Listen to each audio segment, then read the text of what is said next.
Assalamualaikum warahmatullahi wabarakatuh. Halo, jumpa lagi bersama saya Bahtiar Mufi. Baik Bapak Ibu, pada video kali ini admin akan memberikan update soal-soal untuk persiapan Bapak Ibu menghadapi UKP PPG guru tertentu tahun 2024, terutama untuk soal-soal PCK.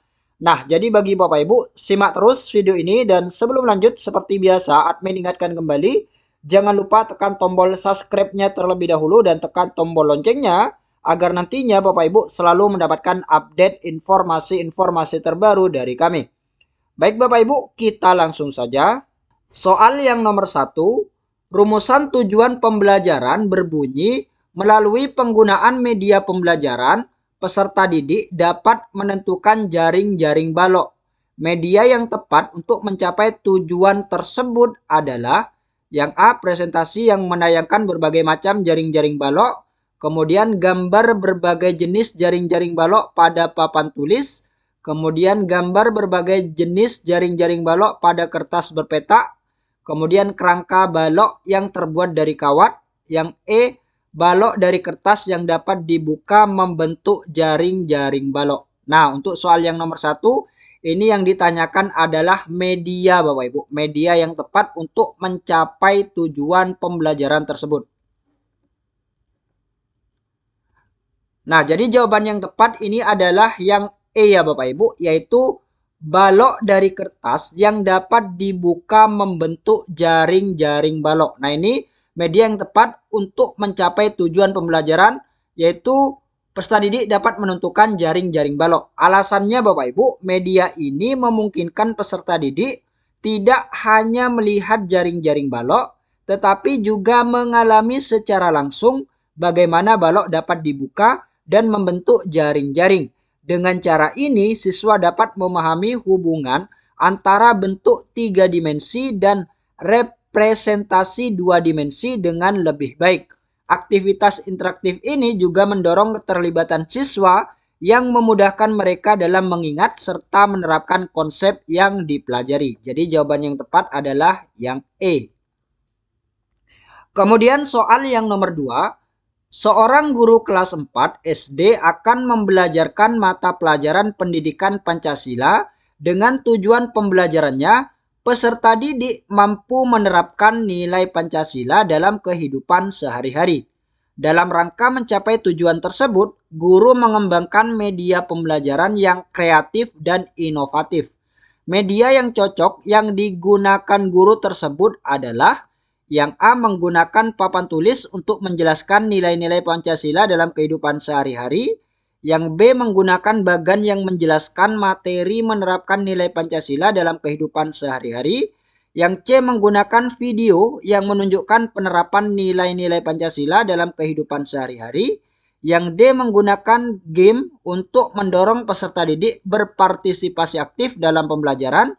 Yang E, menggunakan kuis agar peserta didik terlibat secara aktif dalam kegiatan pembelajaran. Nah, untuk soal yang nomor 2 ini kurang lebih sama Bapak Ibu dengan soal yang nomor 1 tadi, yaitu kita diminta untuk menentukan media pembelajaran yang cocok Bapak Ibu agar tujuan pembelajaran ini bisa tercapai. Jadi jawaban yang tepat untuk soal yang nomor 2 ini adalah yang C ya Bapak Ibu, yaitu menggunakan video yang menunjukkan penerapan nilai Pancasila dalam kehidupan sehari-hari.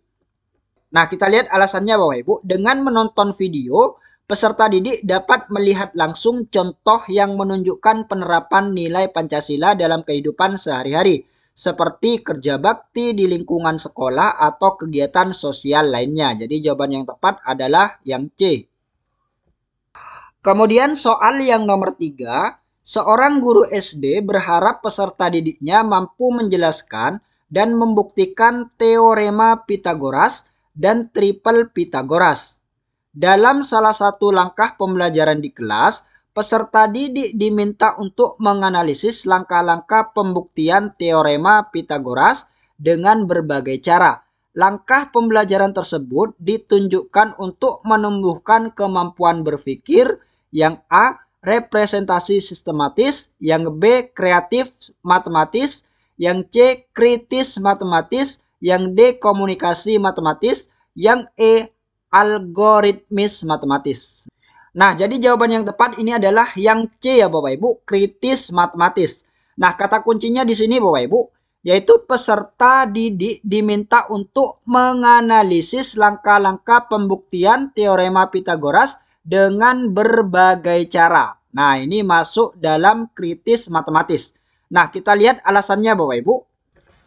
Nah, ini dia jawaban kritis matematis. Alasannya, langkah pembelajaran yang meminta peserta didik untuk menganalisis langkah-langkah pembuktian teorema Pitagoras dengan berbagai cara mendorong mereka untuk berpikir kritis. Berpikir kritis dalam konteks ini berarti siswa tidak hanya menerima informasi, tetapi juga mempertanyakan, mengevaluasi, dan menganalisis berbagai metode pembuktian yang ada. Ini membantu mereka memahami konsep secara lebih mendalam dan mengembangkan kemampuan untuk merumuskan argumen yang logis dan berdasarkan bukti. Nah, jadi jawaban yang tepat adalah yang C. Kemudian soal yang nomor 4. Bu Riri, guru SD Sukapintar, merencanakan pembelajaran dengan kunjungan ke lingkungan sekitar sekolah. Peserta didik akan diajak mengamati tanaman di halaman sekolah yang dalam kondisi layu.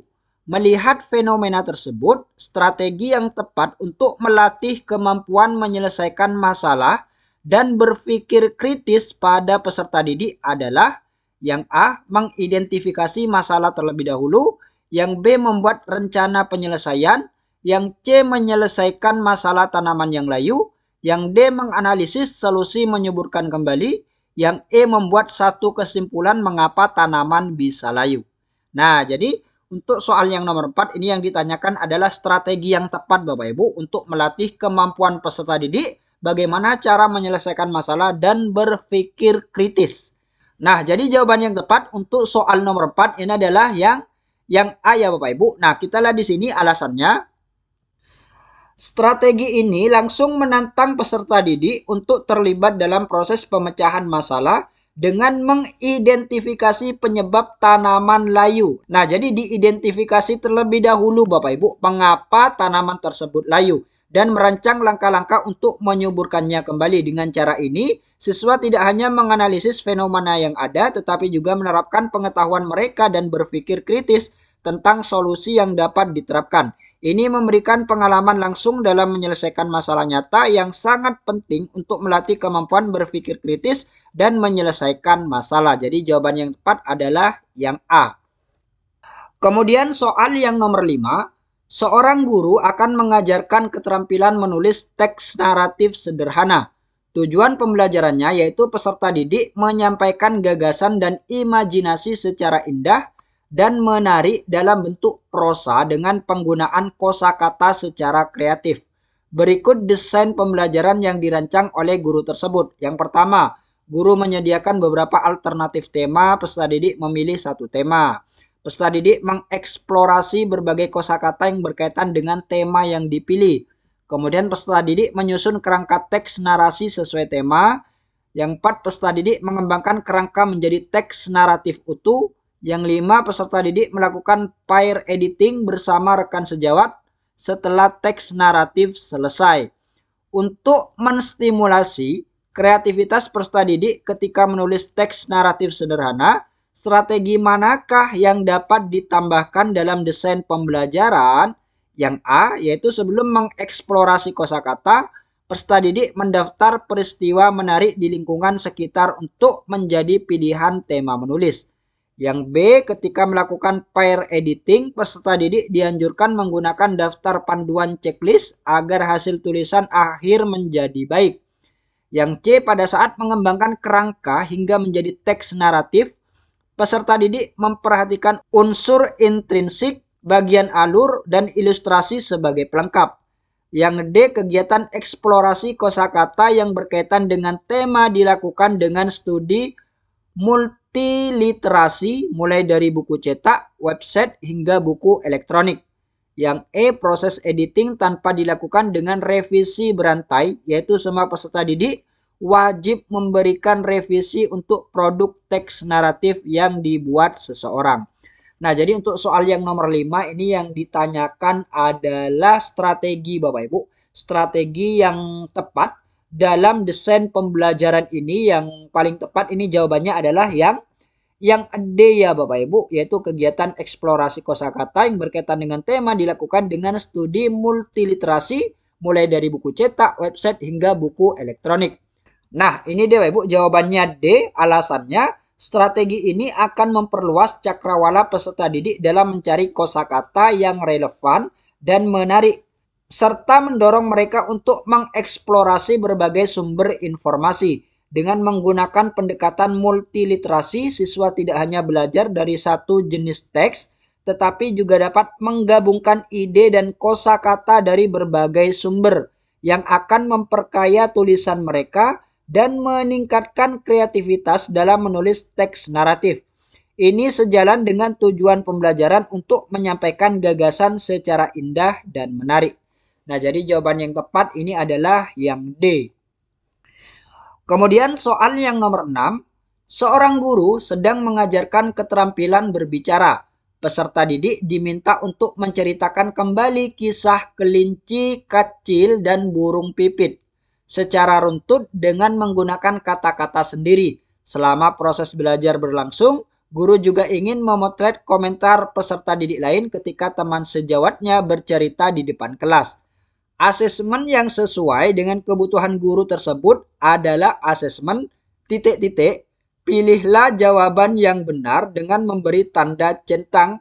Jawaban benar bisa lebih dari satu. Nah, untuk soal yang nomor 6, kita diminta untuk memilih lebih dari satu jawaban Bapak Ibu, yaitu dengan menentukan asesmen yang sesuai dengan kebutuhan guru tersebut. Yaitu peserta didik ini diminta untuk menceritakan kembali Bapak Ibu sebuah kisah kelinci kecil dan burung pipik secara runtut, dan teman lainnya ini nantinya berkomentar Bapak Ibu tentang peserta didik yang bercerita di depan kelas. Nah, jadi asesmen yang sesuai dengan kebutuhan guru tersebut adalah, nah jadi jawaban yang benar ini kita lihat yang A Bapak Ibu, antar teman dengan lembar checklist performa bercerita. Nah, jadi benar ya Bapak Ibu, ini masuk dalam asesmen Bapak Ibu kebutuhan guru, yaitu antar teman dengan lembar checklist performa bercerita. Kemudian bertulis dengan soal pilihan ganda dan esai tentang cerita. Ini kurang tepat Bapak Ibu. Kemudian portofolio dengan menilai penugasan terbaik peserta didik. Ini juga kurang baik. Kemudian kurang tepat. Kemudian yang E, proyek dengan indikator proses persiapan hingga presentasi, juga kurang tepat Bapak Ibu. Kemudian kinerja dengan skala penilaian yang diisi oleh semua peserta didik. Nah, ini juga masuk asesmen Bapak Ibu. Jadi jawaban yang tepat ini adalah yang A dan juga yang E. Nah, kita lihat penjelasannya Bapak Ibu. Nah, kita lihat yang A. Antar teman dengan lembar checklist performa bercerita. Ini adalah cara yang efektif untuk memantau dan menilai keterampilan berbicara peserta didik secara langsung. Lembar checklist memungkinkan peserta didik memberikan umpan balik yang konstruktif kepada teman sekelasnya berdasarkan kriteria tertentu seperti kelancaran, penggunaan kata-kata, dan keterpaduan cerita. Kemudian untuk yang E Bapak Ibu, kinerja dengan skala penilaian yang diisi semua peserta didik. Penilaian kinerja dengan skala memberikan gambaran yang jelas tentang kemampuan berbicara peserta didik berdasarkan kriteria yang telah ditetapkan. Semua peserta didik dapat memberikan penilaian terhadap penampilan teman sekelasnya yang mendukung interaksi dan refleksi. Kedua asesmen ini sejalan dengan tujuan pembelajaran. Keterampilan berbicara memungkinkan guru untuk mendapatkan gambaran yang komprehensif tentang keterampilan siswa. Jadi jawaban yang tepat adalah yang A dan juga yang E. Baik Bapak Ibu, itulah beberapa latihan soal-soal dari admin. Semoga video ini bermanfaat. Wassalamualaikum warahmatullahi wabarakatuh.